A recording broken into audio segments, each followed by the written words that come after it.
Special ന്യൂസിലേക്ക് സ്വാഗതം.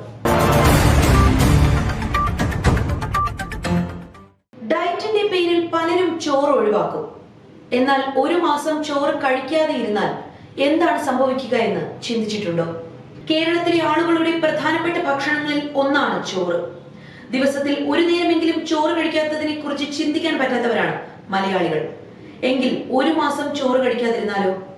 ഒരു മാസം ചോറ് കഴിക്കാതിരുന്നാൽ ശരീരത്തിന് എന്ത് സംഭവിക്കും എന്ന് നോക്കാം. ഒരു മാസത്തേക്ക് പൂർണ്ണമായും ചോറ് അല്ലെങ്കിൽ അരിയാഹാരം ഒഴിവാക്കിയാൽ നിങ്ങളുടെ ശരീരത്തിന്റെ ഭാരം കുറയുമെന്നത് ശരിയാണെന്ന് റിപ്പോർട്ടുകൾ വ്യക്തമാക്കുന്നു. എന്നിരുന്നാലും അരിയാഹാരം ഒഴിവാക്കിയാൽ രക്തത്തിലെ പഞ്ചസാരയുടെ അളവ് ആ മാസത്തേക്ക് മാത്രമാണ് കുറയുന്നത്. പിന്നീട് ചോറ് കഴിച്ചു തുടങ്ങുമ്പോൾ വീണ്ടും രക്തത്തിലെ പഞ്ചസാരയുടെ അളവ് അനിയന്ത്രിതമാകും. ഒരു മാസത്തേക്ക് അരി പൂർണ്ണമായി ഉപേക്ഷിക്കുന്നത് ശരീരഭാരം കുറയ്ക്കുമെങ്കിലും ചോറിന് പകരം മറ്റൊരു ധാന്യം ഡയറ്റിൽ ഉൾപ്പെടുത്താതെ കലോറിയും കാർബോഹൈഡ്രേറ്റ് എന്നിവയുടെ അളവ് പരിമിതപ്പെടുത്തുകയും ചെയ്താൽ മാത്രമേ ഇത് സാധ്യമാകുകയുള്ളൂ എന്ന് പഠനങ്ങൾ പറയുന്നു. ശരിയായ രീതിയിൽ ചെറിയ അളവിൽ ചോറ് കഴിക്കുന്നത് കൊണ്ട് ശരീരത്തിന് ഒരു ദോഷവും സംഭവിക്കില്ല.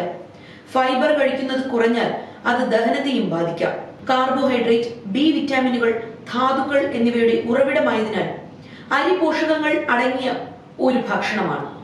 അരിയോടൊപ്പം കുറച്ച് പച്ചക്കറികളും പ്രോട്ടീനും ചേർത്ത് കഴിക്കുന്നത് ഭാരം കൂടാതിരിക്കാൻ സഹായിച്ചേക്കാം. ഊർജ ഉൽപാദനത്തിന് കാർബോഹൈഡ്രേറ്റുകൾ വളരെ അത്യാവശ്യമാണ്.